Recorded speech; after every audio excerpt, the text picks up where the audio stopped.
Hi guys, it's Holli Henry here once again with Speedway 360. I'm here with Steve McCollough and his son Cody, and they've been racing for 4 generations. And excuse me if I sound like I'm losing my voice a little bit. I was screaming all last weekend for Steve when he won at Imperial. That's his hometown track, and his whole family's raced there, so it was an awesome race. So Steve, tell me a little bit about that. I know you've been at this for a while.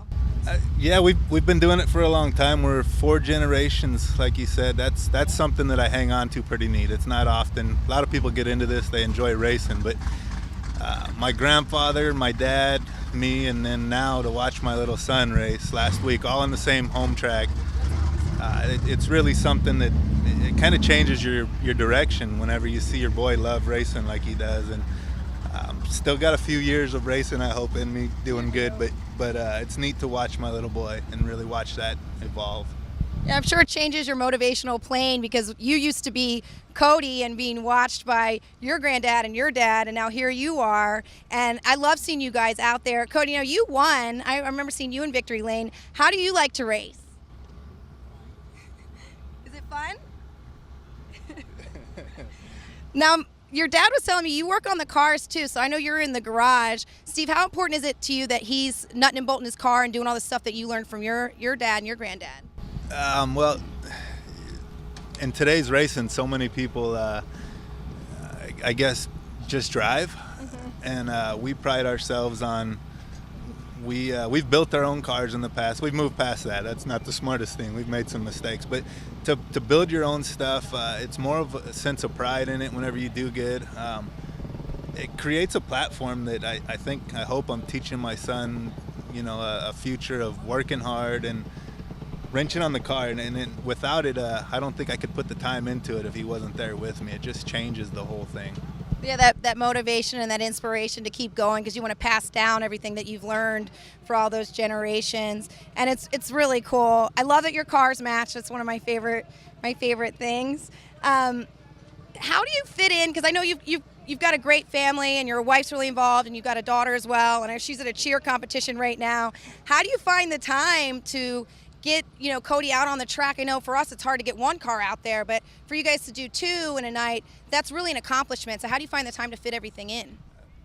That in itself is probably the biggest struggle, harder than any racing it is. We have a lot of help. We do. We have a lot of help, and the family is very involved, so it makes it easy to get away. We're not really getting away. We're all together doing what we love. So we just pick and find the time, and sometimes we're not prepared as much as we'd like, but it makes for an interesting race. Yeah. There's nights when we wish we were a little more prepared for it, but it brings us together. It's just something that adds to the whole sport. The racing's just a small portion of it. Yeah, for sure, getting everybody out there, and I can imagine, I know whenever we just make it to the track with our car, it's a huge accomplishment. You're like, we did it. So it's got to be cool. And I've seen your wife out there, you know, pushing Cody's car, helping you guys on and off the track. So that's so cool to see everybody so involved. And that I know he's great friends with a lot of the racers out there too. And you guys have been at this track for years. So that's cool. What's it like to have Cody here at Cocopah after you've been racing here for so long? That's the neat part, and I'd like to think one day we're going to race on the same track for a while. Cool. That's a goal. I have a cousin in Texas that races with his boy, and that's kind of the top to it, I think. Racing here at Cocopah is, I've had some good years. I've had some good seasons. I've finished second in the points here 4 times. I've never won the championship, so we're sitting in number 1 right now, and that's kind of unusual this early in the season, but we're hoping to just make it happen this year, make it the one. That'd be cool. I know last year and last season you were second in points, and it would be cool for you to get it, especially since he just started racing this year, and that would be awesome. Did you and your dad ever get to race each other on the track? No, there was a little bit of years of shutdown in between. A lot of what I've picked up my grandfather taught me, and he passed away about 3 weeks ago now. We finally lost him, and that's been inspiration in itself to do well.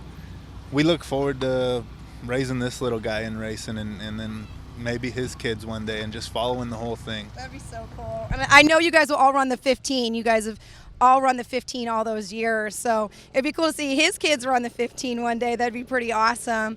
And that's why I was cheering for you so hard at Imperial, because I know the story and, you know, the passing in your family. And it was so awesome. Like, you know, do it for him. So we were all so excited to see that. So I'm Holli Henry with Speedway 360. It's brought to you by VP Racing Fuels and CrateInsider.com. Thank you so much for joining me in my interview with Steve McCollough and Cody McCollough. You can catch us on Cocopah TV on YouTube and on the Cocopah Speedway page on Facebook. Thanks for watching.